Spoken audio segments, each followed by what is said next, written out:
Hello, everybody. Welcome to another Dhamma meeting where we will discuss the Buddhist practices of charity, morality, and meditation. Everyone who's interested is welcome to join. We will start with our first participant, which is Felicia Chan. Felicia from Malaysia.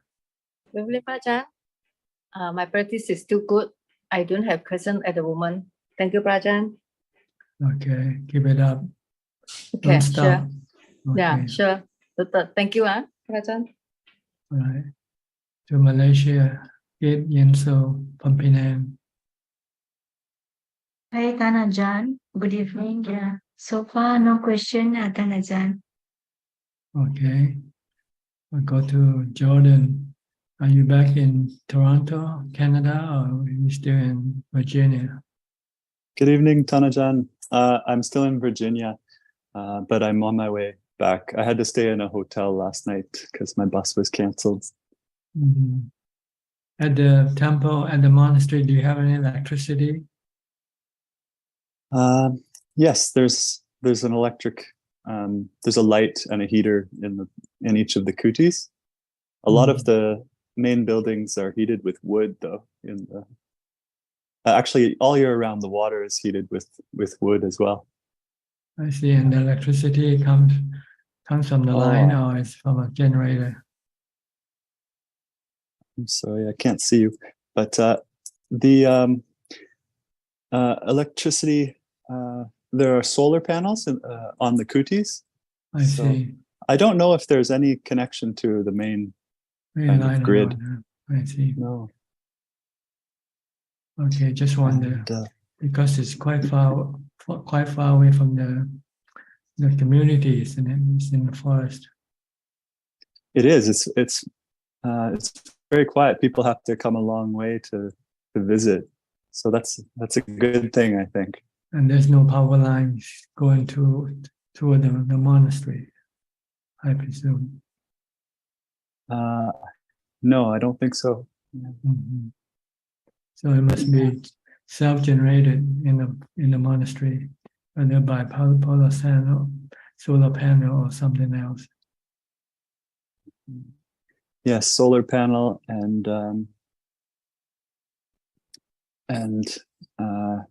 just there might be, I don't know if there's any electricity generated from the wood heat as well, but you have lights at night. You don't have to do anything, just turn on the switch and you got it.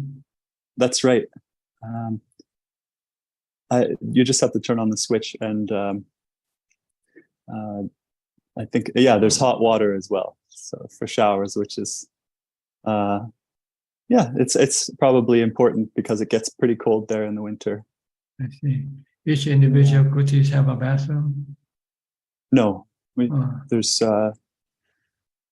one main sort of bathhouse, and then there's another smaller one on another part of the property. There are a couple of outhouses as well, because it's the kutis are spread out throughout the forest.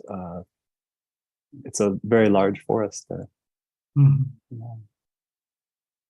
Yeah, that's good. You get the seclusion you're looking for. Exactly. I remember you gave me a few things to look out for in a monastery. You said a place that it's quiet, where there isn't a lot of traffic, a lot of people coming in and out all the time, and some place with a good teacher. Mm-hmm. So I think it has all three of those. You find you stay productive? I did. I felt like it was all I think I understand how to practice for the stage that I'm at. So I think I just need a place where I can get down to the work. And I found it was a good place to practice. Yes. Right. Besides the morning meal that you gather for, is there an afternoon refreshment gathering also? There's a gathering every day at 8 p.m. and Ajaan Dik and the monks and lay people all get together in the sala, in a small room in the sala, and there's a pana offering that's prepared with some nuts and chocolate, just a little bit, and sometimes the lay people get to have some of that, but not much in the way of afternoon pana. In the afternoon, you also have one in the afternoon. No, sorry, it's just the 8 p.m. one. Just before chanting, and you have chanting. That's or right. reading. Mhm. Yes, after the pana. Well, during the pana, it's also a question and answer time, and sometimes people talk about different news that they heard, and after that, there's chanting, and there's a chanting book for Forest Dhamma Monastery, and that goes on for maybe half an hour, and then we meditate for about 40 minutes, and that goes so that all of that goes until around 10 p.m. and then people can go and practice on their own or go to bed. You find that meeting helpful to your practice? Well, I'm just sort of getting comfortable with everyone there, and with with the teacher. So I was a little nervous to ask a lot of questions, but I got to meet with Ajahn one-on-one a couple of times, and that was better for me. It was easier for me to ask questions then. But I think the monks really appreciate those meetings because they get to hear Ajahn answer other people's questions, and sometimes they say it helps them too. How many monks were there when you were there? When you were there? I recounted. There are actually 6 monks and the Mechi. And no other male lay follower? There are three guys who have been there for, well, 2 of them are candidates. I guess they're set to ordain in the springtime, and then there's one layman there who's been there for 2 years, and he's not planning to ordain, as far as I know. Mm-hmm. So there's four male lay practitioners. Well, 3 who are there long term, and 2 temporarily. You and the other guy. No, sorry. There's the 3 that have been there for a long time. Two of them are going to ordain in the spring, and then I was just there for 2 weeks, and a couple people came and went while I was there. So people come and stay for short periods of time. One fellow showed up who's going to stay for a month, and he was just at Wat Metta before then. You have any food giver that comes in the morning and just come for the giving of the food? There are some regular lay supporters who show up at different times and bring a lot of food, and some who just come randomly, and I guess they receive dana, donations, money, and the long-term lay supporter there, he goes out and brings groceries back, and we cook. The lay people cook in the kitchen there and then offer it to the monks. So you mainly rely on the food cooked in the monastery for your food? Yes. They have the same, they make a pretty similar meal every day, apparently. It's good, healthy food. Okay. They do pindapat. It's more sort of, I don't know what to say. They don't receive a lot of food because there's just one neighbor that they go to visit, one very dedicated neighbor who who gives Pindapat every Every day. Saibat every morning. Yes. There's only one house. Just one house, yeah. And But how they go long- every day. How long is the distance from the monastery to the house? Well, I didn't go on the Pindapat with them, so I'm not sure. I think it takes them about half an hour, Half an 40 hour, so- minutes. So not too far. Not 1 too far, mile. just down the road. Yeah. I see. Right. So you're leaving pretty soon now. Yes. I'm on my way back to Toronto. I just had a couple interruptions with the bus being canceled. So now I have to take a train. So leaving Virginia this afternoon, and I'll be in Toronto tomorrow. So And I'll be in touch with Ajahn Dick, and he's going to give me a list of Dhammayut monasteries in Thailand, and I might ask you about that, the monasteries on that list as well when I get it. But so I have to decide in the next little while whether to come back to Forest Dhamma and stay there long term and try to ordain there, or whether to go to Thailand like my original plan. Okay. Good to hear that you are planning to get ordination. Thanks so much, Ajahn. Hope you will find the right place for you. Thank you so much. So I don't have any questions in anything- particular. Okay. Just good to talk, just to It helps keep me on the path to meet with you every week. I really appreciate it. Okay. Good. Nice talking to you. You too. Okay, I'll go to Thank you. Titima from Bangkok. กลับนมัสการค่ะพระอาจารย์ Don't have any question today ค่ะ Okay, go to Malaysia, Kafai Lim. Good day to you, Ajahn. No, I have no question for now. Thank you. Okay, how about Gok Seng from Singapore?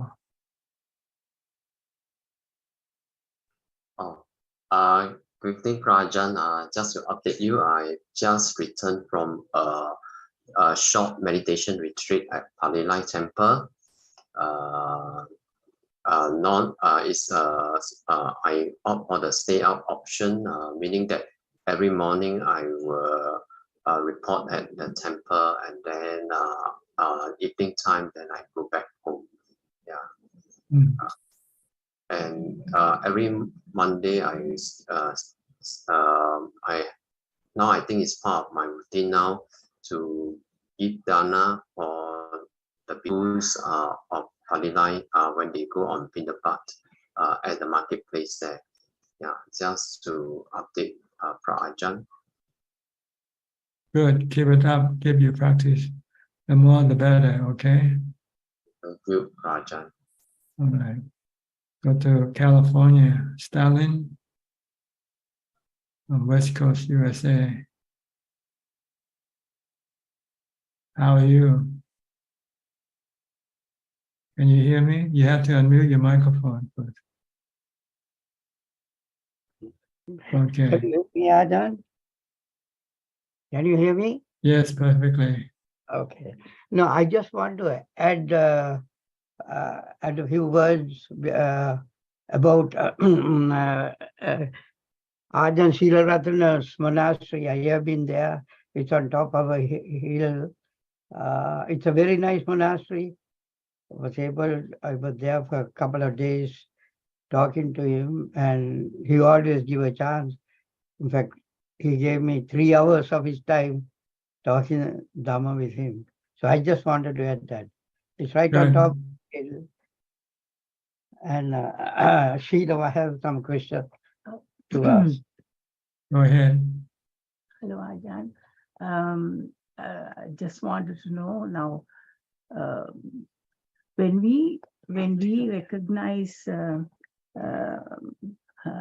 anicca, the impermanence, right there we see the anatta also, right? Because impermanence itself shows shows that the emptiness there, no, when it dies, when it begins and dies away, then there you see that there is no one there, right?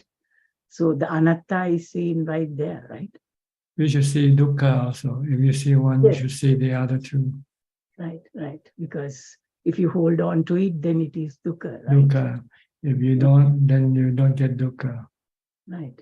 Because you know something that is anicca is anatta, because something you cannot control. Yeah. Yes.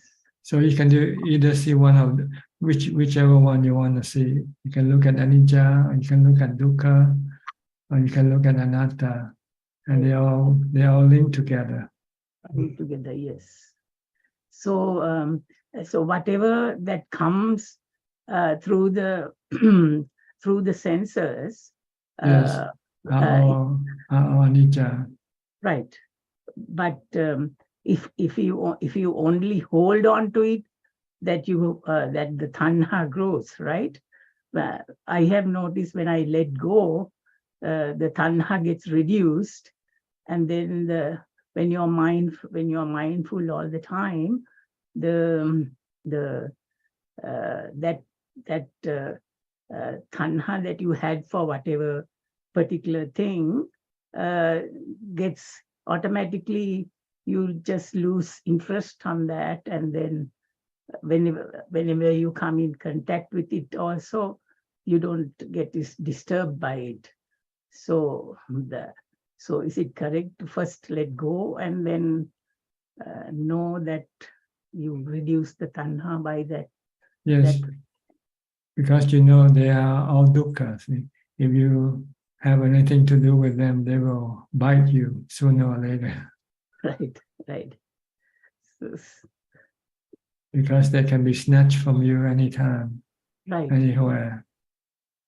right. When that happens, then you will get sadness or dukkha, losing something you like. Right. So you have to be constantly mindful of this nature of things, so that you don't get sucked in by your attachment or your cravings, your tanha. So the peacefulness that we have is because we meditate every day, right? Because also from knowing that if you hang on to the self that we believe, that we think only, right? The self that we think is there because we see this body, because we believe in that now. So when we let go of that, we live in the present moment only, then there is the peacefulness of not having to always react because you think you are, right? The think you are is our ego, right? This ego that makes you react to defend yourself, right? Yes, because truly there is no self. There's just a knower, not a self. A knower just merely know. Right. So you go back to your original position, which is just merely know, rather than reacting to what you see or hear.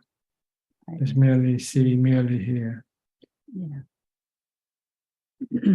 Because I remember you saying to someone there in the forum, make sure the peacefulness that you feel and the calmness that you feel is true, whether so I was wondering whether it is because I'm meditating every day and my mind stays calm and peaceful because of that reason, or because I know that there is no one here and it's always our self, the thought that begins with me there is when the thought comes, each time we contact the world, when the thought begins. You need both. You need meditation to keep your mind calm and happy, and you need the knowledge to remind you that there's nothing, there's no self, there's nothing in this world. Everything are just natural phenomena. They come and go of themselves by themselves. We cannot cling to them or keep them with us forever. So we Right. just have to let them come and go as they like. As it arises, you just let it, you just watch it and let it go. Yeah. Don't rely on them for happiness. That's the whole thing. People people who's not knowledgeable in the Buddha's teaching don't see that everything in this world are dukkha. They think everything in this world as being source of their happiness. Right, right. So they go after them. And instead of getting only happiness, they end up getting suffering with the happiness they get also. Yeah. Thank you very much. Ajahn.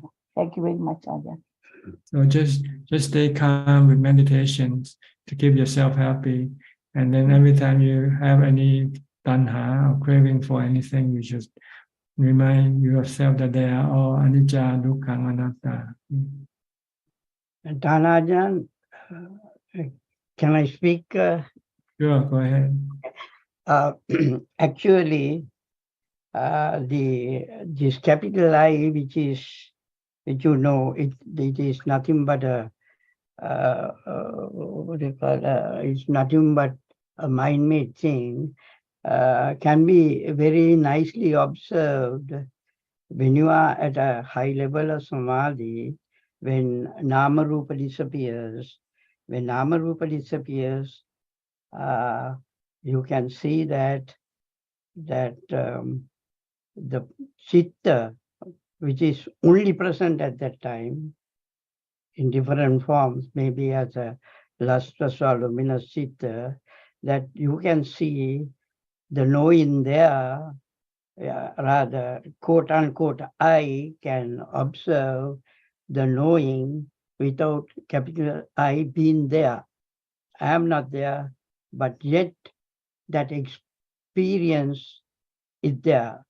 But there is no experiencer, but there is the experience. Or there is no knower, but there is that knowing.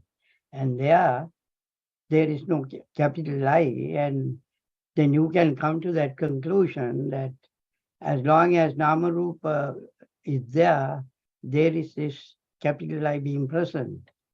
And when the Nama Rupa has disappeared, together with it, when the Vinyan also has disappeared, there you see that there is nothing but other than the Chitta, but in a different form. Maybe it's not a pure Chitta, but still the Avijja Chitta. And that is the only thing that remains, although the Nama Rupa disappears. Yes, all that left is the mind that is knowing itself, knowing that everything else are just all gone.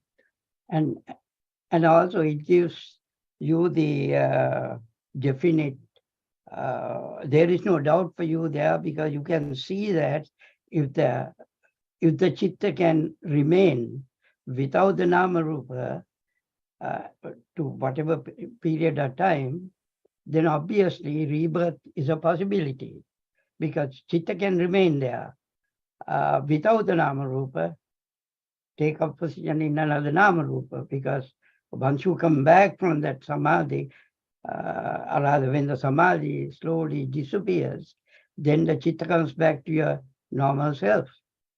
So therefore that idea of it, that rebirth is not a possibility, no longer acts on you. That rebirth is a definite thing that can happen. That insight also comes to you, and that it is the 5 hindrances that you have suppressed, which has brought about the disappearance of Nama Rupa.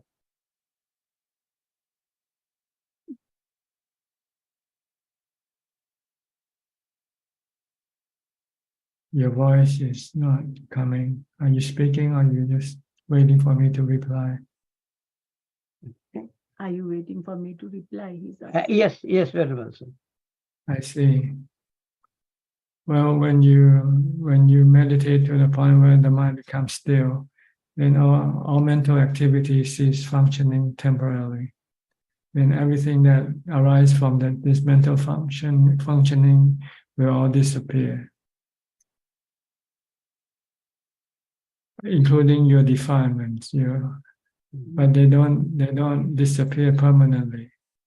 When your mind start to reactivate, start to function again, then the defilement will be the one that will be pushing your mental activities to go in the way of delusion, to think that there's me, there's I, there's the body is mine, so forth again.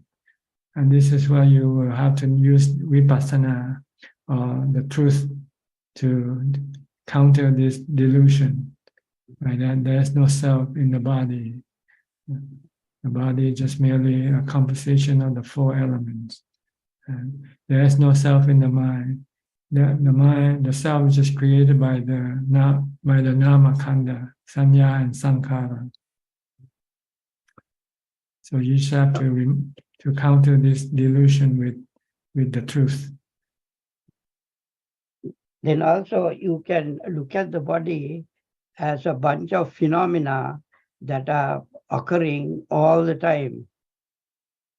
It is a work of nature. The body is a work of nature, like a tree.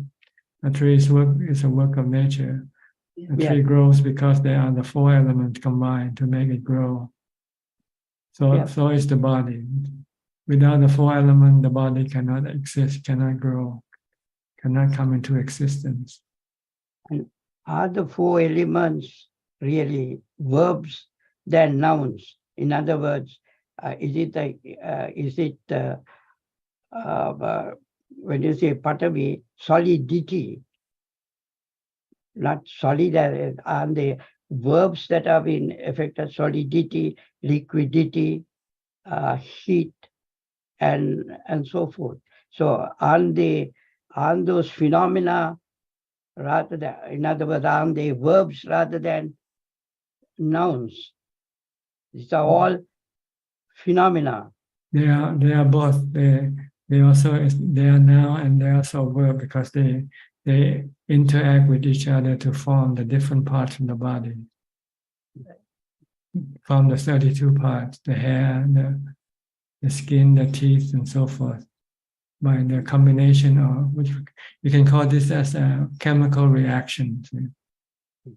And chemical combination, hydrogen, oxygen, nitrogen, combine and then create all the different parts of the body. And also you can look at the body during contemplation as formed by various phenomena that is occurring, like the cardiovascular system, the respiratory system, the urinary tract, and so forth, that all these things are acting specific functions, doing specific functions, although they are specific, but they are yet interrelated, because if one function disappears, then the rest of the functions come to an end. So you see that it is nothing but multiple processes that are occurring, which we try to put it as a capital I, a solid thing, but changing all the time. Yeah, it's just like, the interaction of these four elements that form all these systems in the body, digestive system, circulatory systems, and so forth. But they are all the work of the four elements. And we constantly have to feed the body with the four elements to keep it going. We have to keep breathing to bring in the wind element. We have to drink water, liquid, to keep the body going. We have to take in the solid element, the earth element, by eating food. And we have to maintain a certain amount of temperature to keep the body warm. So this is all work of the four elements. So there is. And we have to look at the body as a system of four elements. There's no self, no body. The mind just happen to come into connect with the body, and then can tell the body what to do. That's all that the mind can do, is to be able to tell the body to stand up, to walk, to do things. But the mind cannot control the system of the body. When one day when the system starts to fail, the mind cannot stop this system from failing. When you look at it medically also, you can see the dependency of the body, the dependency on different various systems. And there also you can see the dependent origination as a result of it, because it's a determined state, it continues to change. You just want to look at the body as anicca is changing from birth to aging, sickness, and death. And it's anatta, no self in this body. Who use the body is not the body. You are the mind, which is another form of element called knowing element. No definite entity, changing all the time. Yeah. So you want to teach the mind, the knowing element, to have the right knowledge of the body, and the body is not the mind, and the body just is something that the mind depend on as a tool or instrument for the mind to be able to connect with the sensual objects. That's all there is. That's the purpose of having the body, for as far as the mind is concerned. The mind needs the body because the body has the 5 sensual organs: the eyes, ears, nose, tongue, and body, which can then access the 5 sensual objects, the forms, the sound, smell, taste, and object, which the mind crave for. See, so that's what the mind wants from the body. It's just the 5 sensual objects. Yeah, because the Vedana, Sanya, Sankara, and Vijnana are conditions of the Chitta. So therefore, they are subject to the Anicca, whereas the Chitta is not, because it is not born, not determined, therefore it is permanent. It's just one of the permanent elements, like the water element, the fire element, the wind element, and the earth element, and the space element. These things, they are not changed, they are not formed or destroyed. They're just there. But they can combine with other elements to form people, human being, animals, and so forth. The four elements themselves, they all have to come together to go through the process, right? When they come together, they create things like trees, plants, and if they connect with the 5th element, which is a knowing element, then they have this human and animals. Right. But they are anicca. They form and then eventually they will then dissolve, disappear. The 4 elements will separate and return to its original form. So then we have to learn to keep the mind mindful and in the right manner, so that knowledgeable. Always look at the body as just a 4 elements. Right. Seeing it as only the 4 elements. Yeah, and one day this 4 elements will separate. Right. Then the body will disappear. Like ice cream. When the ice cream melts, then the ice cream disappears. It turns into liquid. Yeah. Right. Like a block of ice. Yes, like a block of ice, like bubbles. Right. Yeah, the thoughts are also like bubbles, right? It just appear and disappear. I remember the very first time when I went into where the mind, there is only the knowing factor there, and then suddenly I remembered where is me, and then sort of, you get scared at the very first time. You get scared and you want to come out. And you feel the moment that thought comes, then you lose everything and you come back. I remember that. It was so, when you look back, it is scary. I think, yeah. It's Okay. really fun. So it, Okay. you got your answer for today? Yes, yes, Yeah. please. Thank you Thank very you, much. Ajahn. Okay, nice for you to come in. Good to see you again. Okay, Yes. thank you. Hope you keep coming in. Give us Yeah, more. Ajahn. Things have changed. California, weather-wise, it's very hot here. Never got a temperature of 90 during October, but it is.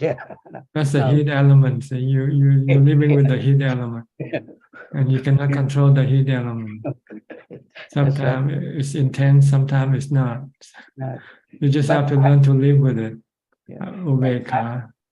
But I don't think, Ajahn, that you experienced 90 degrees in California in October at this time. I don't think so. I didn't remember having such. It's only during the summer months, August, July, August, and September. That's when it gets very hot in Fresno, California. Yeah. It goes up to 100 degrees, I think. I remember. Yeah, at that time. Yeah. But now, even now, it is around 98 and so forth. It should be 50 or below, or 50 in Southern California by now. Exactly. We are planning to go to Abegiri in Northern California. Apaikiri, Ajahn. Ajahn Amaru is coming there. Okay. Ajahn Amaru, who is the abbot of Amaravati in London. He's coming there. He's coming there. So we thought we'll go and visit sit there and meditate a little bit and come. Good, good. Okay. All Okay. right. Enjoy Thank your you very trip. All right. Thank you very much, Ajahn. Okay. Go to Colorado now. Must be cold or hot in Colorado. Julia. Hello, Ajahn. It's a mixture of hot and cold, always changing. Thank you. I'm just listening and learning, but so happy for the people that are going to ordain and going to non-residential retreats and going to Ajahn Amaro at Abhayagiri. It makes me happy to hear about these things and to have access to the teacher here online where we can ask the questions and learn. Okay, good. You keep coming in. It will inspire and energize your mind to keep on practicing. Okay. Yeah. Okay, good. Be well. I'll go to Alvin now from Malaysia. Good evening, Ajahn. I'm just listening in. Thanks. But no question. Thank you. Go to Dubai, Aparajita.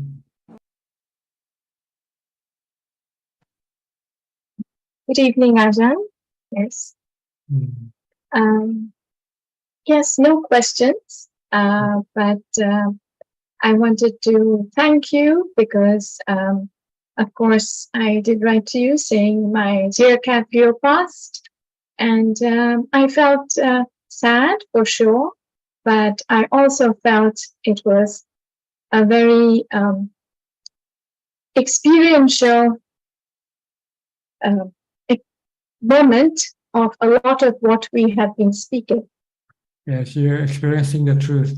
Before we're just talking about the Four Noble Truths. Exactly. But now you experience the truth itself. You experience dukkha, and you see the cause of your dukkha is because of your attachment or your craving. Yes. And also, further than that, I think I also noticed how starkly clear it is that whether it's the cat or me or anybody, it's not the body. It's like, I think you can verbally say it many times, but seeing different. Yeah, you have to see the real thing. Yes, it's totally different. Yeah. Good. And then yes, so thank you. It was a very deep understanding. Yeah.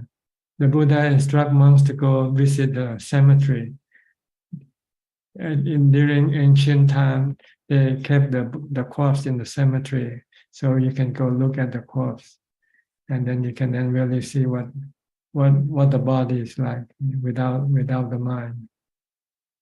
It's truly nothing. Yeah, it's just a composition of 4 elements. Yes. Mhm.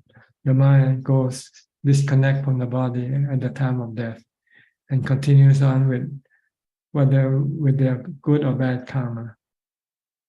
Yeah. And Yeah. I suppose I also feel more determined to look after my mind states and not be sort of slack in my way of being in the world. Yes, the mind is the most important thing. It's the Yeah. one that the things that count. Everything else doesn't matter really. They're just supporting actors, but the main actor is the mind.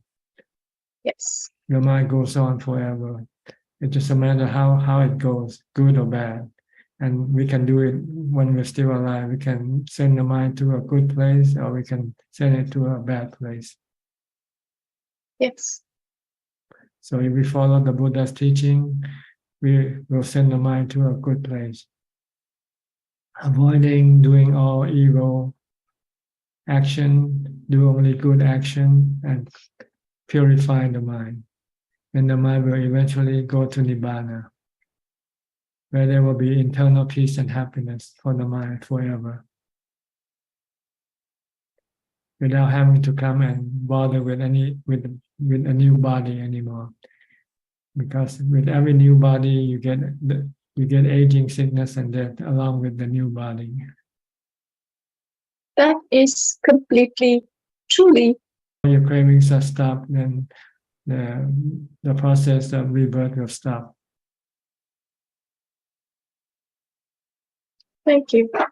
Okay. Thank you. Thanks. Right. Maybe Leo is taking a human birth now. I think so. If all his bad karma has been expired, then maybe it's time for him to return as a human being. Maybe. I have goosebumps everywhere. So yes, maybe. Okay. Thank you. All right. Good. Good talking to you.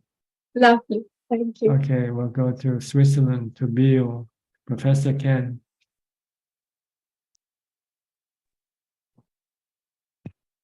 Afternoon, Ajaan.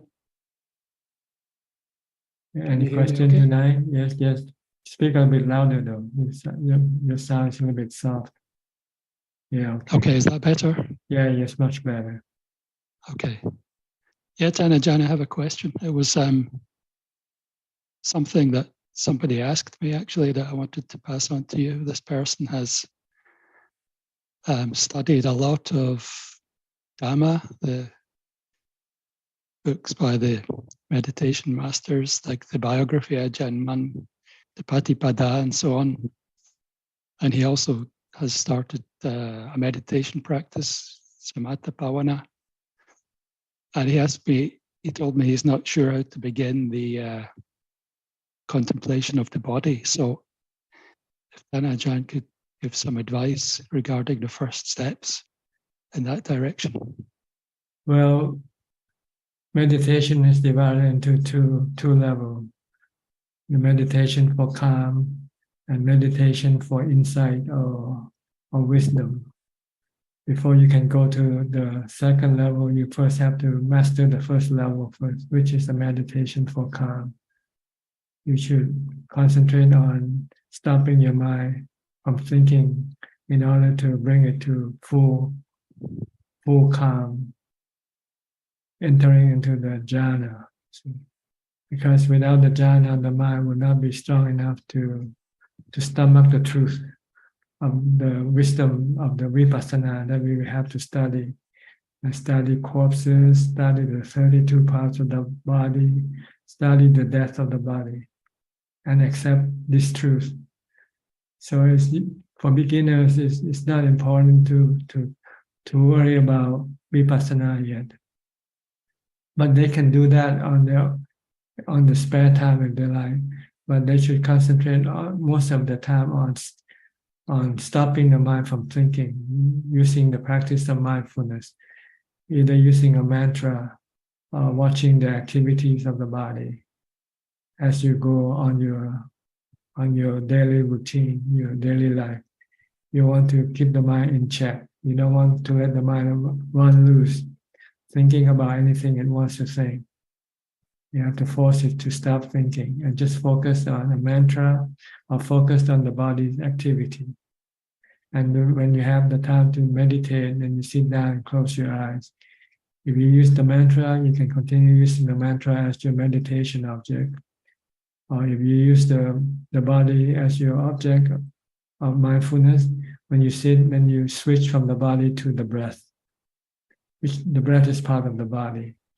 You just keep watching the breath in order to keep the mind from thinking about other things. If you can stay focused and watch the breath, eventually the mind will come to a standstill. It will stop thinking completely. And then you'll find peace and happiness and equanimity from that state of mind. Then if you can do this, try to do this as much as possible. Try to keep repeating doing it until you become very proficient, until you can tell your mind to calm down anytime you want. Once you can do that, then you can go up to the next level. You can then study the nature of the body. Because the body right now is your most possession, your most precious possession. But you have your attitude toward the body is wrong. Your attitude toward the body now is to think that the body is you. And once you think the body is you, you become attached to it, and you want it to last forever. So anything that will threaten the existence of the body will cause you suffering or dukkha. But you have to study the truth of the body that it's not going to last forever. The body will be subjected to aging, sickness, and death. So this is the first truth of the body you have to learn to accept. And that the body is not you. You're just the mind who come in to connect with the body. So you want to protect the mind from suffering, from stress. You have to learn to accept the truth of the body. By constantly reminding yourself of the mind that the body is temporary, anicca, impermanent. It's going to get old every day. With each day passing, it will become older and older. And with old age comes sickness and eventually death. But you're not the one who dies. You're not the one who get old, get sick. You're the mind. So what you want to do is to learn to let go of your body. And the way to let go of your body is you must not rely on your body for making you happy. Right now you rely on your body to satisfy your craving with. You want to see, you need the body. You want to hear something, you need the body. You want to eat something, you need the body. You want to drink something, you need the body. So you must switch your way of having happiness from using the body to meditation instead. Relying meditation for your happiness. If you can be happy without having to use your body, then you can it will be easy for you to let go of your attachment or you're dependent on your body. Okay, so first you need to calm your mind and make your mind happy through meditation. Once you can be happy with meditation, then you can teach your mind to ditch the body, to give up the body. Because one day you're going to have to give it up. And if you're not ready to ditch it, when you have to give it up, you will suffer. You will have stress. You will have depression. You will have anxiety, worry, and so forth. But if you don't have to rely on your body, then you can just easily give it up because you can be happy without the body because you know how to make your mind happy from meditation, from mindfulness. from stealing your mind. So first you have to learn to still your mind, to make your mind. First you have to know how to make your mind happy without having to rely on the body. Once you can do that, then you have to study the nature of the body to see that you cannot rely on the body forever. The body will have to eventually die. And if you still rely on the body, when you have to lose the body, it will be immensely sad for you, or tormenting, or stressful. But if you don't rely on your body anymore, then it wouldn't matter. It won't bother your mind at all when you have to lose your body one day. So it's up to him. He can think just the simple basic truth that body is aging, sickness, has to go through aging, sickness, and death, and try to somehow convince the mind to accept this truth on the intellectual level first, maybe, and then maybe eventually accept on the experiential level when you could actually come to experience the aging, sickness, and death of the body. In order to be able to do this, you must have the happiness from meditation, so that you can then actually give up your body when you have to. Is this okay to you? Sound to you okay to explain to him? That's very clear, Ajaan. I will pass that on, and also the link to the recording later. Yeah, the Buddha teach people, Buddhists, that we should contemplate on aging, sickness, and death every day. At least we should not forget the truth of this body, that it's going to get old, get sick, and die. And it's just merely a formation of the four elements. You are not the body, you're just a mind who's connected to the body. You're the user of the body, but you have to stop using the body, because one day you're going to have to lose the body. So try to switch your source of happiness from the body to the mind, to the meditation, to mindfulness. Okay. That's why we have to practice mindfulness and meditation. So we have an alternative source of happiness. Once we can be happy with meditation, then we don't need to use the body to take us to go to a movie, or go to listen to music, or to ring, or eat something.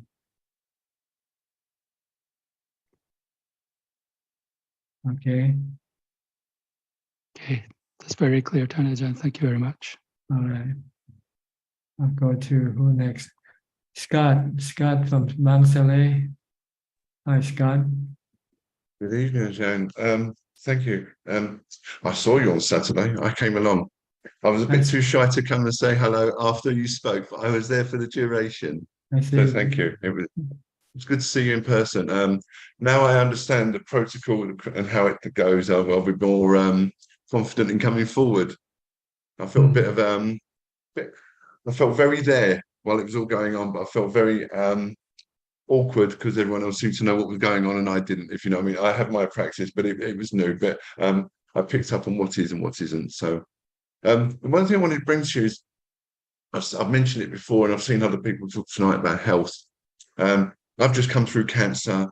I'm 18 months cancer free. I have 6 monthly scans, and my next scan is at the Queen's Surrogate this coming Monday. Now, the mad thing is when I have this stuff going on as regarding as an appointment in the post, there's a consultation in the post, there's a surgery in the post, there's a treatment in the post. My meditative practice actually gets better. It's almost like it's like a distraction, being in the present. It's when things aren't happening that I find myself distracted from my meditation. It's almost, and I don't want chaos. I don't want to create havoc. But when the world around me is a bit of a storm, I seem to be a lot more comfortable. And I've spoke to, let's call him my mentor for a better word. I'm in 12-step recovery. And he said, because I come from a world of pandemonium, chaos, havoc, mainly caused by myself, I can sort of like, I'm on autopilot. I can just do that stuff. But when there's nothing on, it's almost like I want to shake it up. Like the snow globe at Christmas. So what it is when, now I know I've got this consultation and scan on Monday, and I don't get the results the following Thursday. I'm not sitting there biting my nails. I'm not rocking backwards and forwards. I can't wait. I can do all this. I'm in a breeze. It's almost like I've just flicked a switch. I'm in cruise control. The meditation comes easier. Being in the present comes easier, and everything else. But I just want to understand that I don't want my life to be chaotic all the time.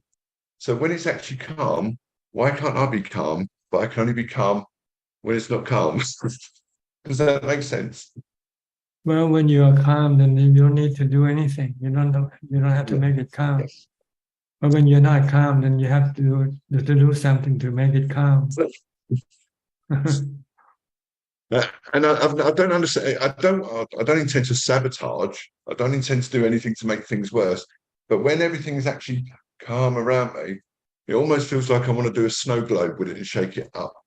But when it's a snow globe naturally, I'm calm within that, and it's my mechanism, my default. Yeah, but that's the problem though, because when nothing bad happens, it makes you complacent. So our goal here is to try to be ready for the unpleasant eventuality that will come. If we don't do it now, when it comes, we might not be able to cope with it. Like, I've got a friend of mine back in the UK at the London Buddhist Centre in East London, and he said to me, "You have fight, you have flight, but you also have a situation where sometimes just put your seatbelt on and sit with the feelings instead of running with them or running to them. Sometimes, and I think that's what it is sometimes just putting that seatbelt on and just sitting with the nothingness.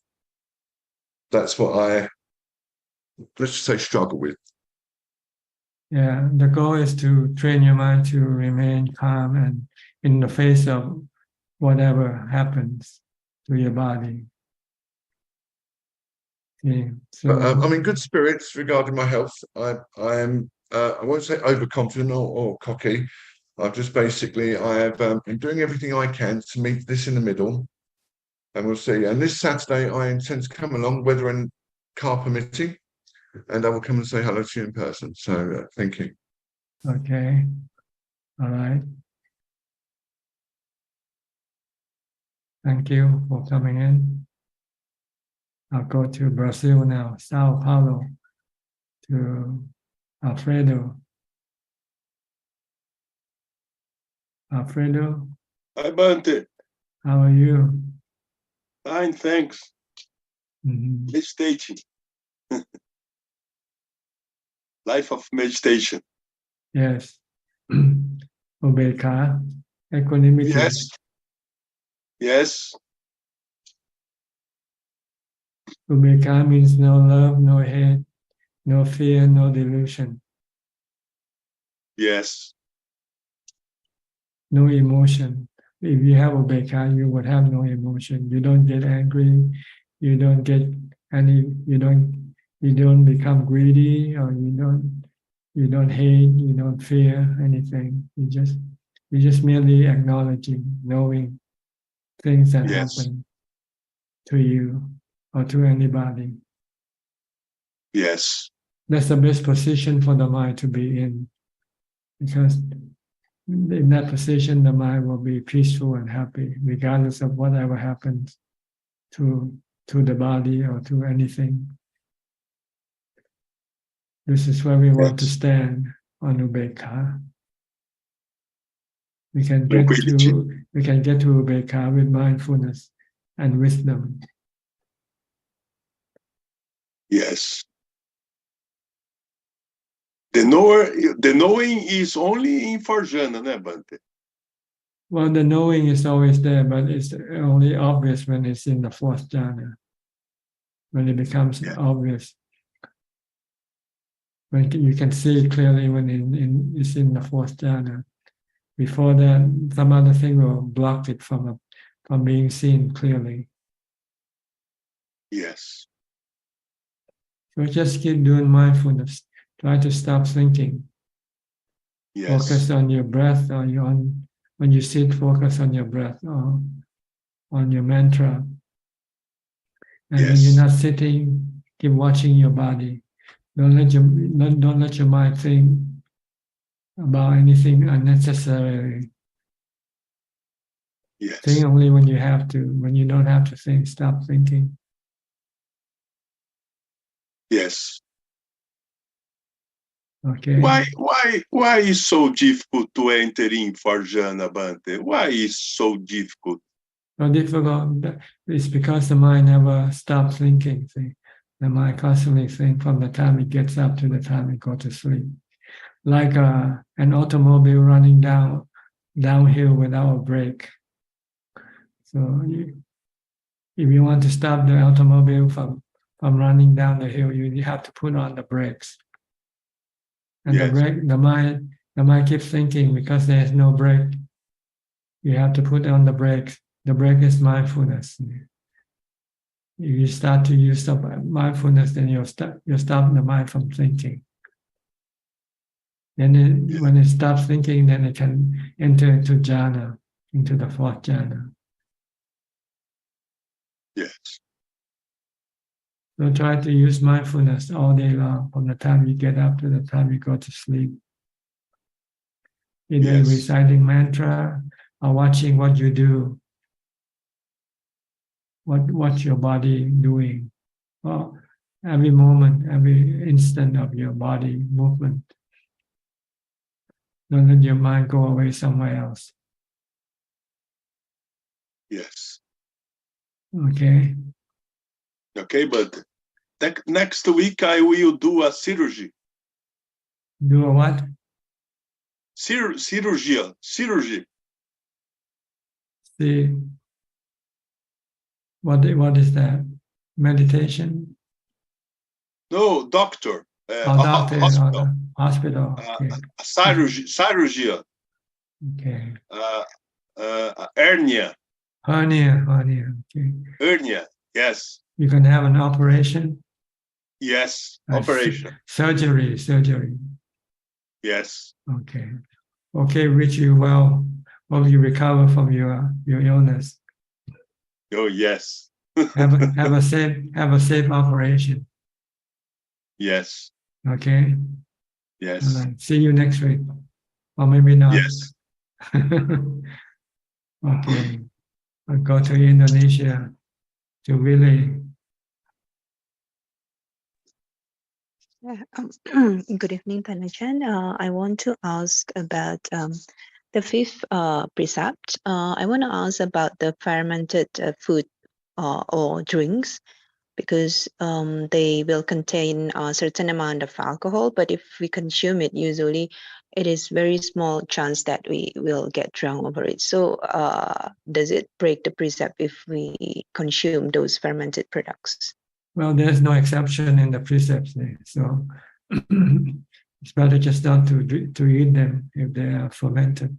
Okay, so although I mean they have a lot of health benefits and the alcohol amount is small, I mean just avoid it, right? Yeah.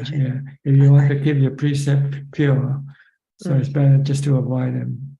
Okay, so Because any alcohol. it might lead to some other excuse next time. Maybe a little wine doesn't matter, Maybe a little beer, a glass of beer might not be before you know what you'll be drinking. Okay, and what about the fruits? Like, for example, durian, if it is ripe, usually it will contain certain amount of alcohol also, right, Tanajan? I don't know. You have to find out for yourself. Okay, so but if let's say we know that the food that we consume contains certain amount of alcohol, we just stop consuming it, right, Tanajan? If you want to be pure with your precept. Okay, I see, understood. And another question is about sometimes we can't always consult with the teacher if we face any problems or doubt in our practice. So I want to know, like, if there is any rules of thumbs that we can refer back to if, let's say, we face any problems or doubt in our practice, Dhanajan, so that we can solve it by ourselves. You just suspend it temporarily suspend it and wait until you find somebody you can consult with. Okay, suspended. I mean, is if let's say we don't have any access to the teacher yet. Yeah, then you just wait until you get to the access to your teacher. In the meantime, you continue practicing the way you used to practice before you get to this problem. Oh, okay, I see. So, I mean, we still have to consult teacher, right, Tanajan? Well, unless you eventually find the answer for yourself, maybe it takes a little bit longer for you to eventually be able to crack the problem yourself. Okay. So is there any like kind of frame of work that we can try to solve the problem with? Well, just try to look at from different angles. Okay, so like for example, just if let's say we don't know what to do or we are not very sure, then just stop thinking and then go back to Buddha. That kind of Just trick say or put it away for a while, and then later when you come back and look at it, you might see it in a different light. okay. So I mean, we can always rely on the mindfulness itself. Is that right? Tanajan? Mindfulness and your ability to think rationally. The wisdom part is difficult usually. Yeah, Okay. but eventually, if you try, the Buddha had to try. He couldn't find any teacher to tell him how to get rid of his dukkha when he's not in meditation. Eventually, he discovered the cause of his dukkha was his craving. So you just have to try like the Buddha. The Buddha looked for teacher for answer, and no teacher could give him the answer. So he eventually had to find the answer himself. Oh, okay. So yeah, just keep trying. If let's say we don't have any access to a teacher yet. You can access the teaching of the Buddha. Just use the 3 characteristics, the 4 noble truths. The answer in there, it doesn't matter how you. These are the tools to solve your question, your problem. It's a matter how you know how to use the tool or not. That's all. I see. But I mean that's the key things to refer back to. That's right. That's the tool that will solve all your mental problems. The 3 characteristics: anicca, dukkha, anatta, and dukkha, samudaya, magga, nirodha, and magga. These are the tools the Buddha used to solve all his mental problems. Okay, understood, Tanajan. And what about if let's say we have to take any decisions or action? If you're not sure, then don't take any decision. Okay. Just remain in the status quo. Okay. Until you're sure what you want to do before you decide for you. Okay, so just someone asked Ajaan Man, I think a monk asked Ajaan Man, should I stay here or should I go and practice alone? Ajaan Man said, if you stay here, it's better than going away, then you should stay here. But if you go away, it's better than for you to stay here, then you should go away. If going away or staying here is the same, then you can either stay or go. Okay. Okay. Okay, Dhanajan. Just try to think simple. Sometimes we think too complicated. Yes. Just think simple. Think of the consequence of your action. What's going to happen when you do this or you don't do this? That's all you have to think about. Okay. And if we are not sure, then just stay just put. Don't do it. Yeah, just stay put. For time being. Okay. Yeah. I see. Okay. Thank you very much, Dhanajan. Okay. That's all. Yeah. Thank you. Go to Philip from Malaysia. Philip? Good evening, Ajahn. I mean, this session always, it always answers my question even before I ask. This is regarding aging, sickness, and death. I think a couple of days ago, I mean, I usually do my practice 8 precepts once a week and things like that, which I have quite a fair bit of meditation session. I think during maybe one of the sittings after I had a few sittings before that, while I was getting calm, concentrating on the breath and things like that, there's certain rush of thought that started coming out. I know I shouldn't have been thinking, but it kept on repeating itself: aging, sickness, and death, aging, sickness, and death. And it couldn't. I mean, I couldn't maybe fight it away. I just let it flow. Aging, sickness, and death. It lasted for the whole sitting session. That it almost became like a mantra. Aging, sickness, and death. Aging, sickness, and death. Perhaps maybe prior to that week while I was practicing, maybe I was contemplating on aging, sickness, and death. Perhaps that was maybe the trigger that could have actually brought up that repetitive mantra or a thought that came up during meditation. So in that instance, if that comes up, should I just try my best to just ignore it, go back to the point of meditation, or is that a contemplation that that one can continue to do? Well, it depends on the result or the effect on your mind. It keeps your mind calm and peaceful, then why not? It's just another form of mantra. Okay. Because I mean, at that point, I mean, I was neither agitated nor happy, nor sad, nor it's just okay. That's what you want, isn't it? Yeah, yes. Okay. Yes. Then you can use it. It's just another form of mantra. Okay. No frightened or anything. I mean, it's just calm your mind. Calm your mind. Just calm your mind. Just knowing. Good. You have found your own mantra. We all have our different mantra, personal mantra we can use for our practice. So this is maybe something that suitable for you.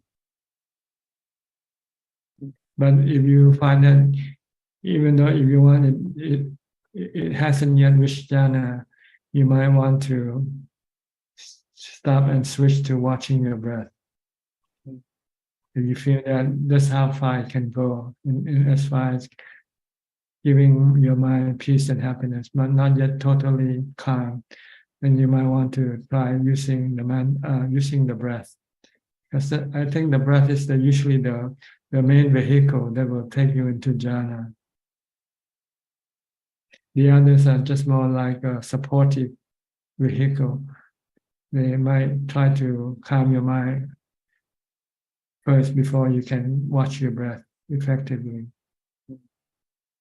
Clear your mind from thoughts that you're still stuck with. If you use this mantra, you might stop all these thoughts from disturbing your concentration.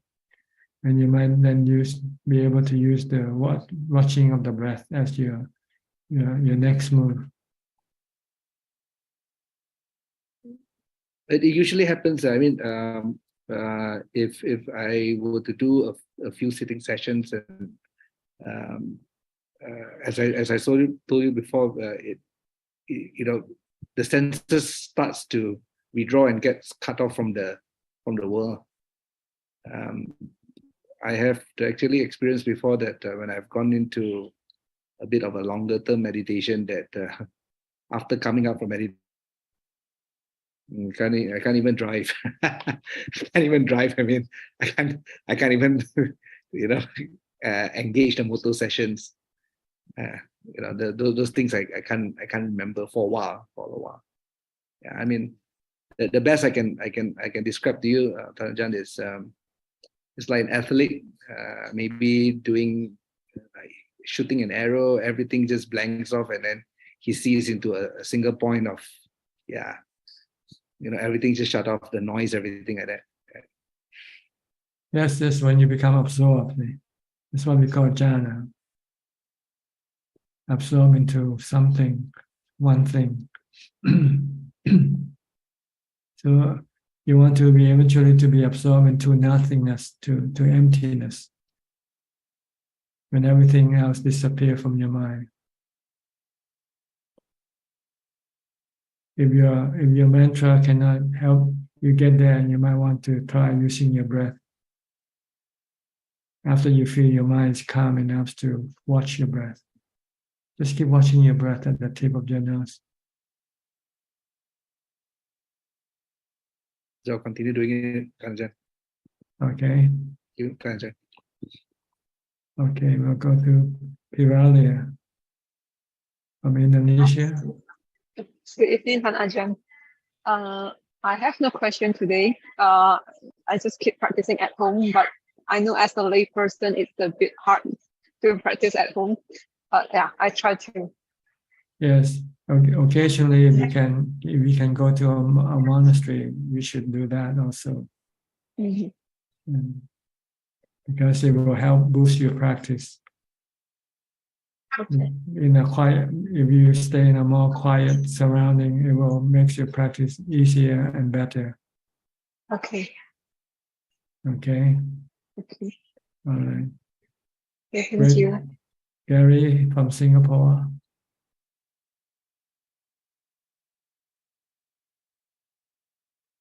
Good evening, Thanajan. I'm just listening and learning. No questions from me tonight. Thank you. Okay. Belinda also from Singapore.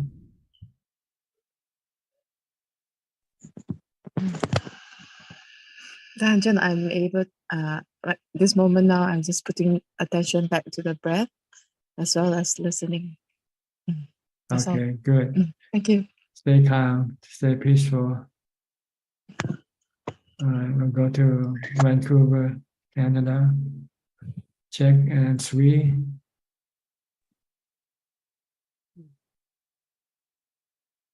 Go ahead, speak. Can you speak? Hello, Thanajan. Ajahn? Okay. Anything? Any comment or any question? I like Ajahn Man's very logical way of solving problems.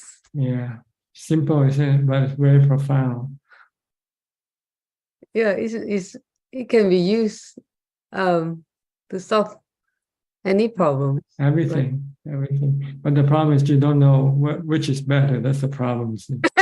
That's what I was thinking. What if I don't know?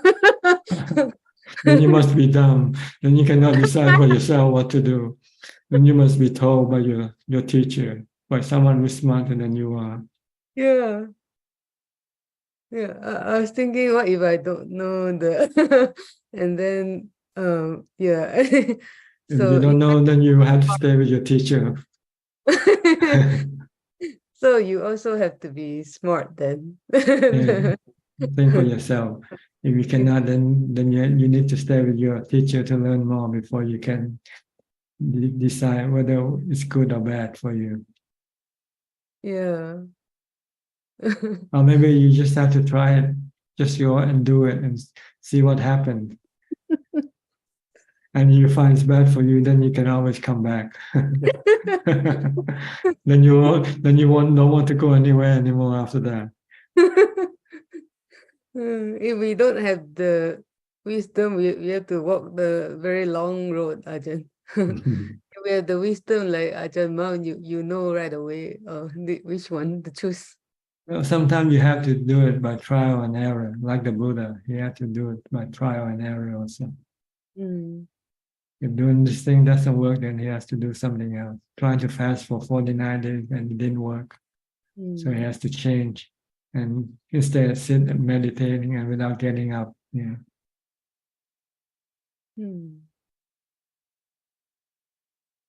The Buddha is so determined, Ajahn. He's so Yeah, determined. you need determination if you want to walk on this path.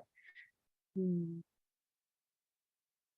have to be resolute, not wishy-washy. We have to be determined to find the answer. You're not vacillating back and forth. Well, should I do it or shouldn't I do it?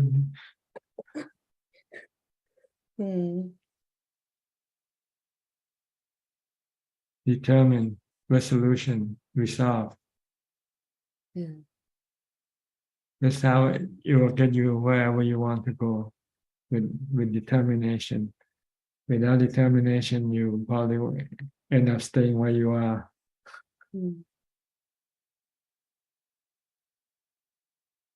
Okay, no question? Ajahn, when we meditate, we focus on breath, but at the same time, like sometimes the thoughts are coming out. So use a mantra like Philip, use aging, sickness, and death, aging, sickness, and death, or something, or chanting. Yeah. To compete with your thoughts. See? Then after a while, maybe your thought will then diminish, and your mind seem to be calm enough to watch your breath. Then you stop chanting, or stop reciting, and then keep watching your breath. Or you can do both at the same time, if you like, at first, and eventually stop reciting and just watching the breath alone. Try. There are different methods you have to try. Different combination. It depends on your state of mind also. Sometimes your mind is calm enough to watch your breath, then you don't need to do any chanting or reciting. But sometimes your mind is quite busy with your thoughts, and you want to watch your breath, then you need to do some chanting or some reciting to calm your thought, to slow your thought. Okay. And Ajahn, can the mind at the same time focus on the breath and know the thought? Can the mind do that? Like, or just? Yeah, you can recite. You can recite Bhutto, Bhutto, and watch the breath at the same time.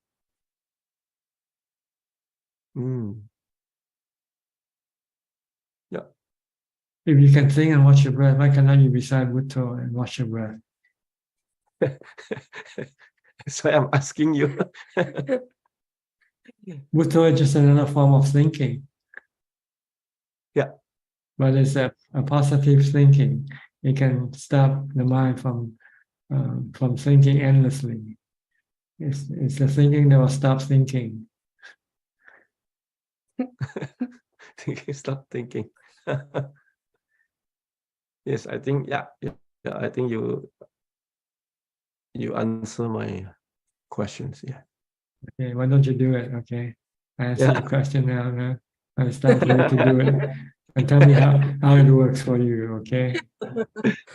You never report your practice. You just keep asking me all these questions for months now, and never say how it works. Never tell me once. Yeah, this thing works. This thing doesn't work. It's probably mean you never apply what I taught you or told you what to do. The next time you ask me more questions.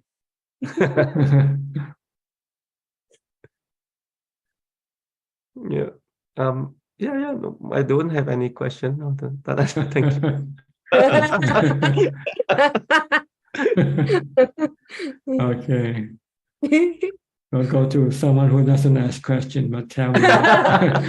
We'll go to Dr. Piao and Indira. Piao, what do you have to tell me today?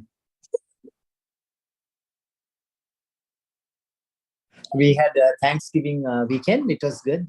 Canadian Thanksgiving was Yeah, yesterday. one month earlier than American Thanksgiving. Yes.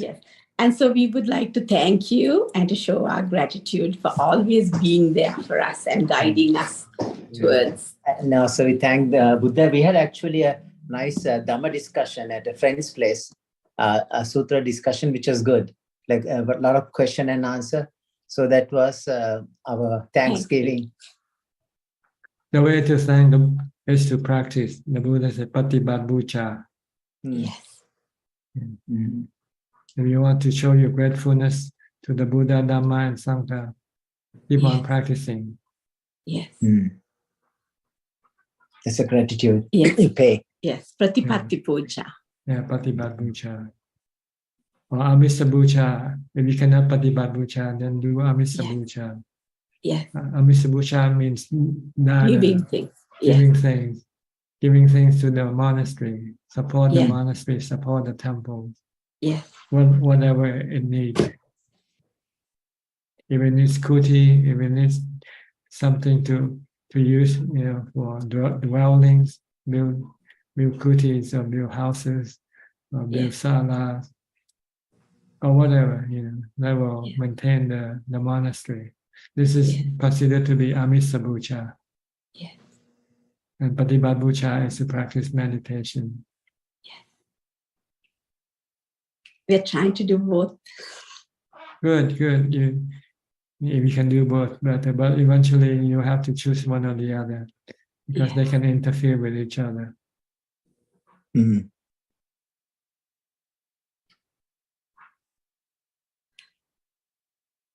Anything? Really, not much. I think I really like the answer to Professor Ken. You talk about the body, like it was very, very clear how to start body contemplation and without relying on the external senses. I think you meant here the 5 senses, because our 5 senses are the ones that we are relying on most of the time, like outside meditation. But within, like once you get to you switching off the 5 senses, I think you rely on the mind sense or kind of happiness and self-relying system within the mind and peaceful happiness, right? But the 5 senses are really not giving any information at that point. So you're switching from the 5 senses to relying on different sense, the 6th sense, which is the mind at that stage.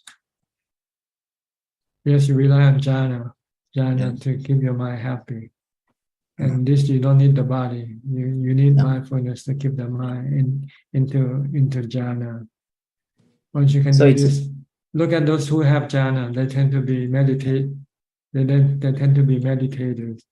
They don't go to socialize with people or things anymore. Yeah. So seclusion, I think they rejoice on seclusion. That's right. Because they know that is the best food for the mind, and it nourishes the mind, and really all others are junk. Safe for the mind also. Doesn't cause the mind any suffering. And it's free. Yeah, but it takes a lot of hard work to get there. Hard work. Nothing comes easy. Yes, hard work. Once you know it, and it's there, right? I mean, it's not a very complicated process, I guess. Once you know how to do it, then you can do it all the time. Like swimming. Exactly. Once you learn how to swim, you can swim all the time. And within it's working. Once it works, like it's a matter of the technique at the beginning is tough to. I mean, you have to do a little bit of tweaks here and there, the experiments. What works for you? I mean, the basic technique, you have to stick to the basic technique of the Buddha, or breath meditation. Maybe there's some steps, but after a while you can modify a bit. Like you can experiment and see what works for you the best, and then. I mean, everyone's different, I guess. Indy is different from me, so we can never see eye to eye on that, but that's okay. As long as it works for you, I think that's okay. But see, meditation is simple, but before you can meditate effectively, you have to have preparation. This preparation is you have to develop mindfulness first. Without mindfulness, you won't be able to sit still. Your mind keep running all over the place. But if you develop mindfulness before you sit, then you have control of your thought already enough, so that when you sit, your mind won't be running all over the place. Then you can focus on your meditation object and then enter into peace and happiness. That's right. So the insights we are talking about, like, it's like more like a contemplation, but are the insights are just thinking or contemplation, or is just insight just pops up, some idea you never thought before, it pops into your mind, wow, why didn't I think of this before? Or you just have to think of anicca dukkha anatta, like contemplate on like that? Well, it doesn't, there's no fixed formula. Sometimes it just pop up. You say, yeah, I got it. Sometimes you have to think about it for many days before eventually you can get to the answer. Yeah.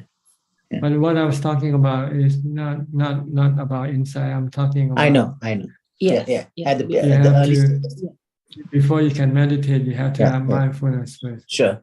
Preparation, yeah. So you need to, this is the prerequisite to meditation. And in order to get mindfulness, you have to do mindfulness all day long from the time you get up to the time you go to sleep. Constantly controlling your thoughts, stopping your thought by using a mantra or by focusing on your activity, your body activity. And this is the hard part. If you can do this, then the meditation will come easy. Easy. Some people who have already done this in the past life, have mindfulness already in the past life. They can sit and in 5 minutes they can enter into jhana right away. As you practice, it happens. Yeah. But if you haven't have any mindfulness, you can be sitting there for years and years and you still haven't got anywhere. So if you sit and meditate and you find that you cannot calm your mind, then it means you lack mindfulness. So you should focus more on the practice of mindfulness more. And you can do this all day long from the time you get up to the time you go to sleep. It's a kind of, you have to remind yourself like, okay, I'm in your mind, now you're mindless. Oh, lost some mindfulness. Yeah.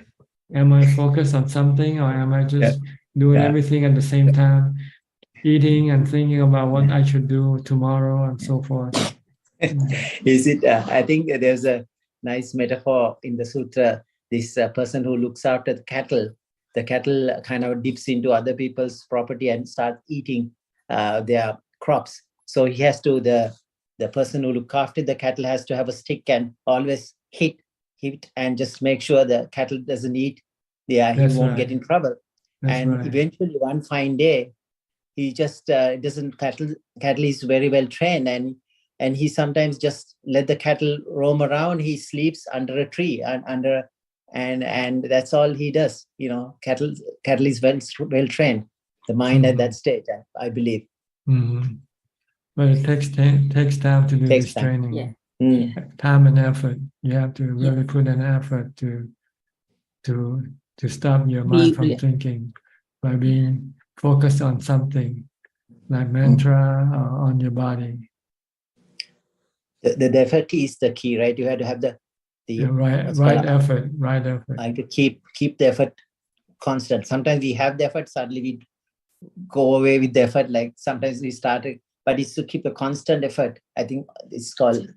It's not easy, but can be done. Especially you have to do it when you don't have to do any work. Because if you're working, you have to use your thought. You can stop using your thought. So you need to have no work, like live like a monk. Then that will be more productive, easier, conducive. Yeah. So but we can use work as much as you can as a preparatory. You know, be mindful with my patients, with my wife, with my computer. Okay. Don't get into trouble. Thank you, Bhante. Thank you so much, Ajaan. You're welcome. Theruvan Sarnai. Okay. I'll go to Bangkok now to be Ravin. Yes, Ravin, but it's fine, Ajaan. There are many ways to read my name. Yes, I was really glad to see you the last weekend. You know, I haven't really had much chance to leave Bangkok as I'm quite busy with work. But I really liked this session so far. I was listening to how people tend to overcomplicate their lives, you know, just with thinking what to do, being indecisive, you know. So I was because they want to have the cake and eat it too, you know. You cannot. You have to take one or the other. If you want to keep the cake, then you cannot eat it.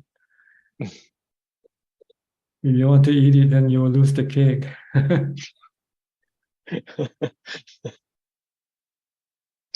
But we tend to want them both, right? We want to be here, but we also want to go there.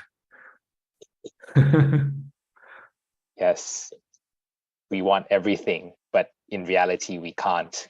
So that's the problem.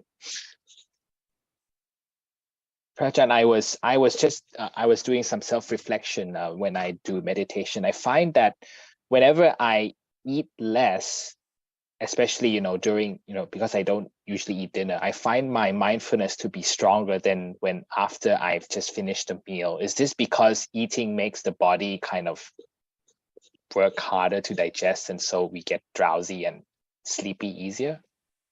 Well, you can tell it from your own experience. You don't Yeah. have to ask me. Yeah.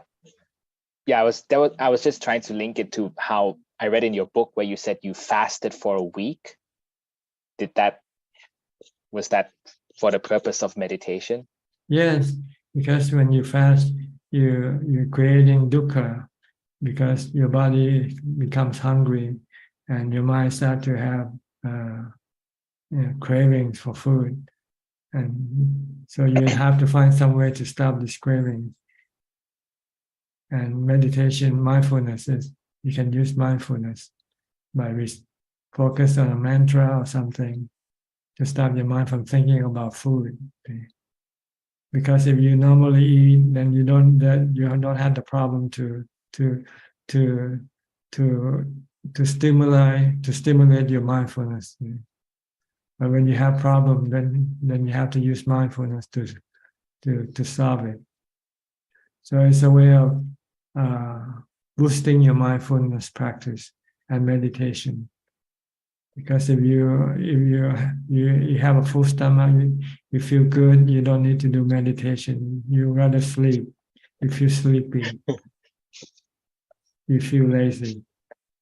But when you're not eating, then you have problems. You're hungry. And how are you going to deal with this hunger? You cannot eat because you fast. And so you have to solve your hunger with your meditation. Because most of your hunger comes from your mind, comes from your craving, not from the body lacking the food. So once you can calm the mind down, you realize that the hunger from the body is very minimal. But it's the hunger from the mind that causes you a lot of stress. So this is a way of forcing you to do more practice. That's all. That's what fasting is supposed to do, to spur your practice of mindfulness and wisdom. So it creates some sort of a problem, and then because we face a problem, we have to use mindfulness to solve the problem. We're not come out of the comfort zone. That's right, because it's a mental problem, not a physical problem. We want to solve the physical problem. We know it's no problem. We create this problem just to create mental problem, and it's a mental problem that we want to solve. Stop the craving by either using mindfulness or wisdom. One way to use, if you want to use wisdom, you have to contemplate on the unpleasant nature of food. Don't think of the food on the plate. Think of the food in the bowl, in the towel, in the toilet bowl. This is the food. This is the food that I ate this morning or yesterday. If you can see the unpleasant nature of food, the unpleasant side of food, then your hunger will disappear right away. Oh yes, that's true. This is using wisdom. Wow. I actually didn't think that far. I just thought of eating food, spitting it out, and I wouldn't want to eat it again. That's already not attractive. That's bad enough. And not when it come out from the bottom of your body.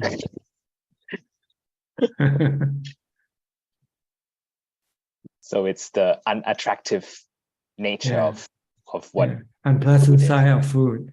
The food has both sides. Everything has both sides, good and bad, right? The good side is when it's on the plate, when it's hot and delicious to eat. But when it comes and goes into the toilet bowl, then it's not something pleasant to it. No, it's not. But if you want to practice meditation, vipassana, you have to look at both sides of the story, not just one side. Yes. Yes. It's like both sides now. I have to listen to that song again. Yeah, there's up and down, right? Good and Yes. bad. We only tend to look at the good things, so we become attached to them. But we never look at the bad side. If we can see the bad side, then we don't want to have anything to do with it. Yes. And our kilesa doesn't want us to see the bad side as well. So that's another problem that I realize I have to solve. Mm-hmm. And it's hard to do without samadhi, without calm, because when the mind is not calm, your defilement is very strong. Yes. But when you calm the mind down, then your defilement become weakened. So it doesn't present an obstruction to your contemplation. Yes. If you don't have samadhi, if your mind is not calm, you don't want to contemplate on the unpleasant side of life, whether it's food or your body or anything. It's very true, Prajaan. Yes. But we have to maintain a balanced view of things, right? Both sides, back and forth, in front and back. Yes, Prajaan. I will keep that in mind whenever I look at certain things. Yeah, just for a few days, then you forget. Then you go back to your habit of looking at the good side only. I have to meditate more. You have to you have to keep doing it until it becomes a habit. Because your habit right now is to look only at the good side. You don't want to look at the bad side. Even death, you don't want to think about it, right? Do you think about death every day? The Buddha asked Ananda, how many times you think of death? Ananda said 3 or 4 times a day. The Buddha said, that's not enough. You're still deluded. In order for you not to be deluded, you have to think of it every breath, in and out breath. When I breathe in, when I don't breathe out, I die. When I breathe out and when I don't breathe in, I die. You have to think like this. Death should be always at the tip of your nose. Mm-hmm. So that's where the mindfulness of breath becomes useful. We can see that if it stops, then we die. Yes, this is just, but not mindfulness of breath. That's just using it as a reminder of death. But when you do mindfulness of breath, you want to calm your mind, to stop your mind from thinking. Then you don't want to think anything when you watch your breath. Just keep watching. But you can be confused with vipassana and samatha practice. Using the same object, but one is for samatha, one is for vipassana. If you want to use for vipassana, then you have to remind yourself that if you don't breathe, you die. But when you want to use it for samatha, you just watch the breath without thinking about dying or not dying, because you want to stop thinking. It's a different kind of practice, but using the same meditation object. So you have to distinguish, know the difference, and know what you're doing. Okay? Yes. Or else you might not get what you want. You want to calm your mind. You keep thinking about dying, and the mind never comes into calm, and maybe you become more restless because you're afraid of death. So only after coming out of samatha samadhi, then we contemplate, when the mindfulness is at a more strength. That also, but ideally you want to remember it all the time, not just only after you come out of meditation.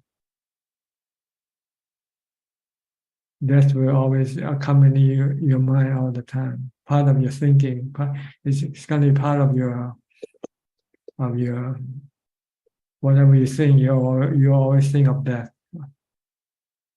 Yeah. Not like people who think, "Oh, I'm going to build an empire," and forget that he's going to die. But as soon as you think of building an empire, you say you're going to die. So you say, "What's the point?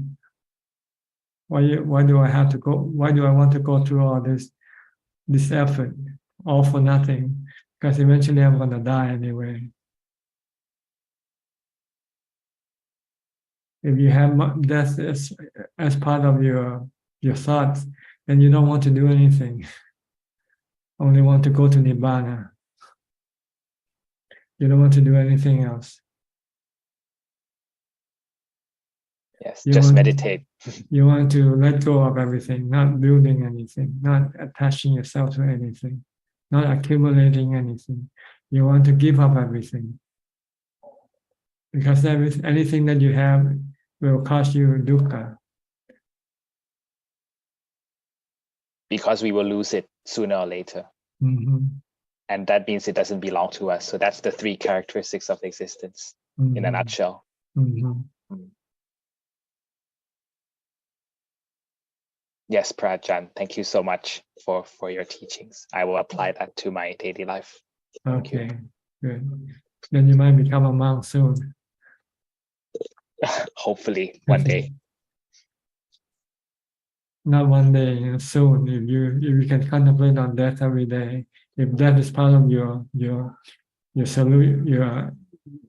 composition, your mental composition, then death will tell you what to do, and it will tell you to give up everything. Because everything that you have doesn't mean anything when you die. Yes, indeed. Okay. Yes, Prajan. Thank you so much.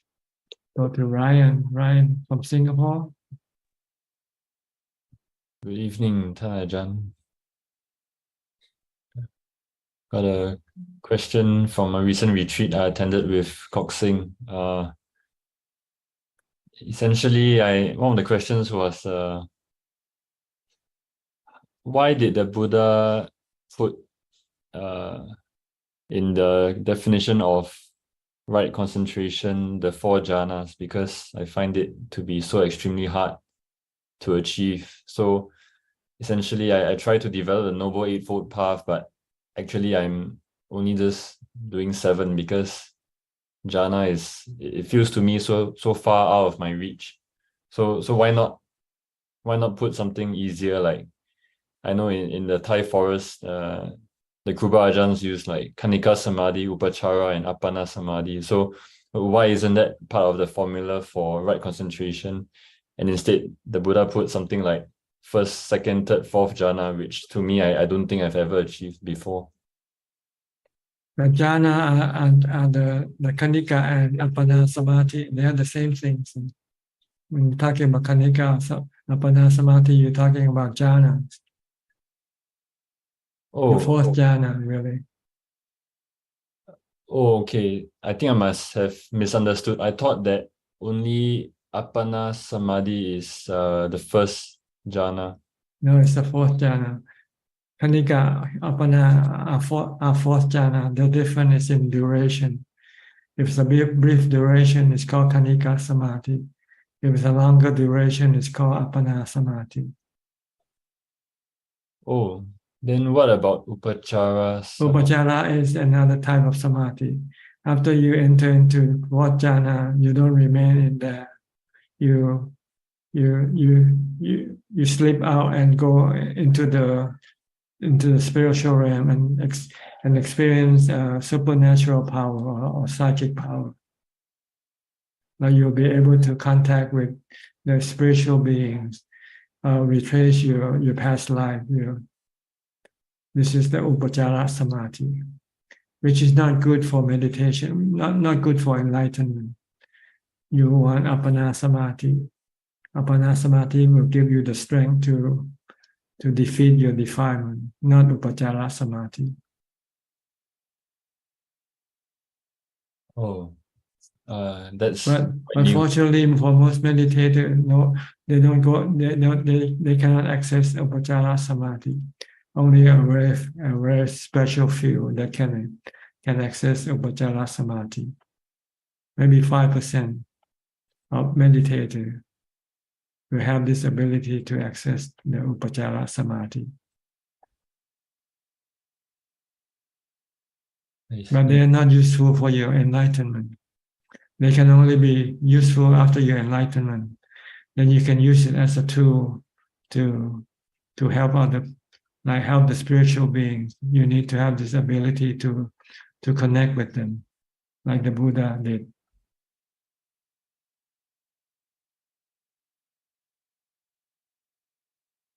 So we try not to go into upajjhara samadhi, even if we have the ability to.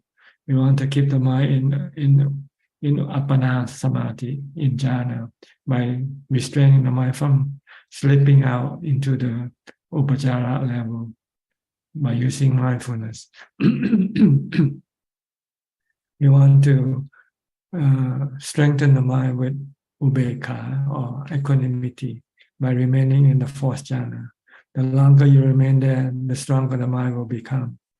And you need this strength to defeat your defilement when you come out from samadhi and use wisdom to stop your cravings, your defilement. If your mind is weak, you cannot stop the cravings, even if your wisdom tells you to do so.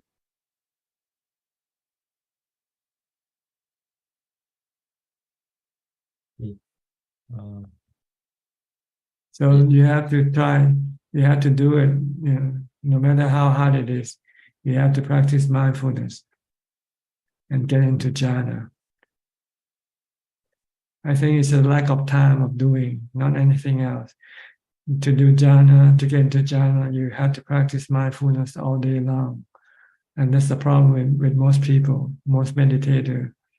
They don't have enough time to practice all day long, to practice mindfulness all day long. They just want to sit and meditate and get into jhana right away, which can never happen if you don't have enough mindfulness. In order for you to have enough mindfulness to get into jhana, you have to practice mindfulness all day long. You have to be able to stop your thinking all day long first before you can go and sit and meditate for jhana. So that's what makes it difficult for lay people. If you want to practice mindfulness, you have to become a monk. Then you won't have anything else to do but just practice mindfulness from the time you get up to the time you go to sleep.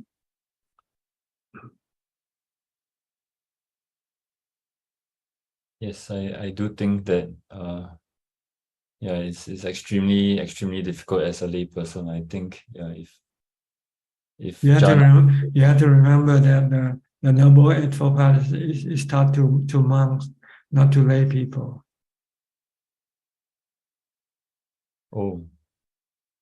Not taught to the 5 ascetics. They are monks. I see.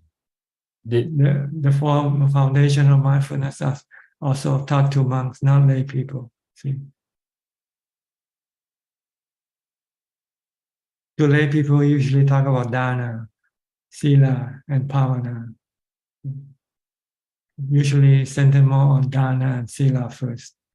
And bhavana maybe just half an hour of sitting in meditation as a starter, that's all. But to really access the real samadhi, you need to be practicing full time, not just casual meditator. You have to be serious meditator.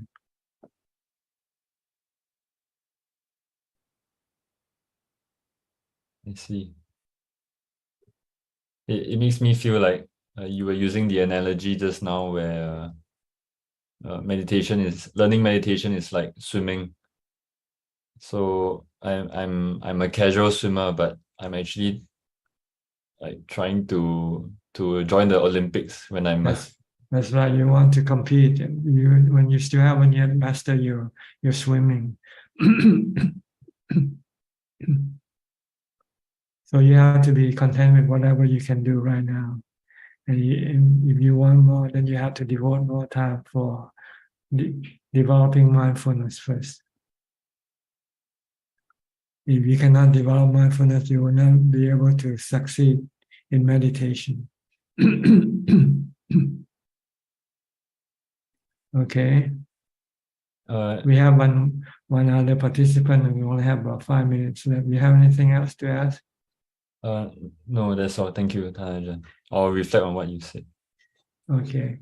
I'll go to Sulan, who always come in last, but not least. Always last, but not least. Hello, Ajahn. Happy to see you. Yeah, I'll try to see you once a week when I can.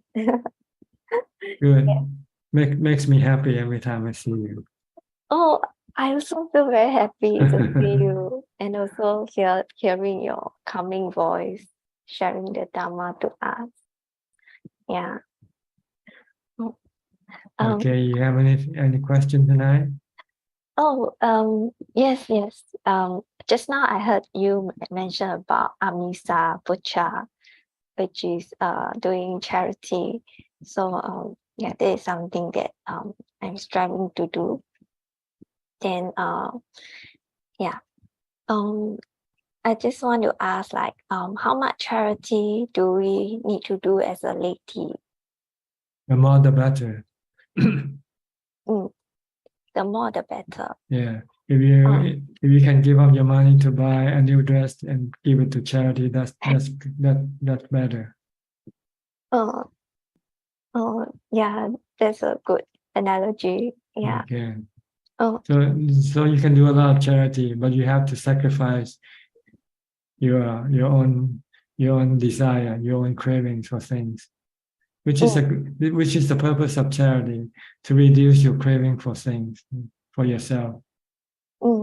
Every time you want to go on a holiday, spend the money that you will spend on holiday on charity instead. Then eventually you won't have any cravings to go on a holiday anymore. Oh, that's true. But if you spend money on holiday this time, then there'll be another time later on you want to go on holiday again. But every time you want to go on holiday, you spend the money on charity. You don't go on holiday. Then after a few times, you don't feel like you want to go on a holiday anymore, because you find something better. You find giving to charity. You feel happier than going on holiday. Oh, that's true. Okay, so try to do this. Every time you want to buy something non-essential that you don't need to have, then give the money away to charity instead. Which also includes like buying things for people. Anything for people or charity, doesn't matter who the receivers are, as long as you give away what you're gonna spend on yourself instead and give it to somebody else. Oh, okay. Yes. Okay, I can try to do that. Okay. Oh, okay. Okay. I think we have to go to Kunjup now for some more questions from Facebook or YouTube or from email. Yes. We have 4 questions. And the first question is from the assistant Gmail. It's from Charles from New York. Do we need to follow the 8 precepts to attain jhana, or is 5 precepts good enough?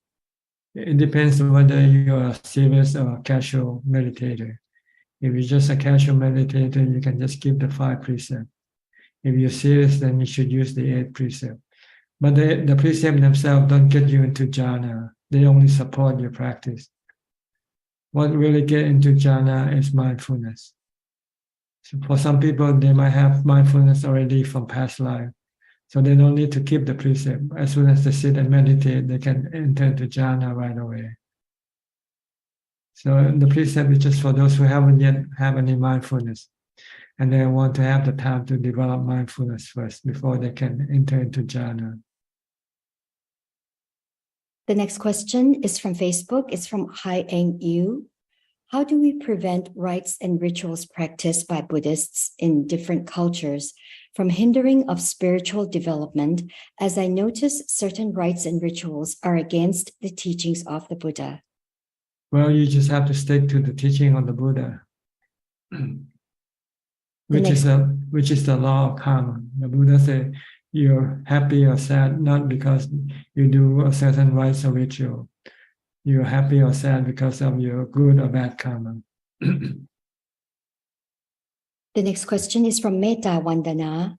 Ajahn, in Mahasi Sayadaw tradition, the rising and falling of the abdomen is practiced.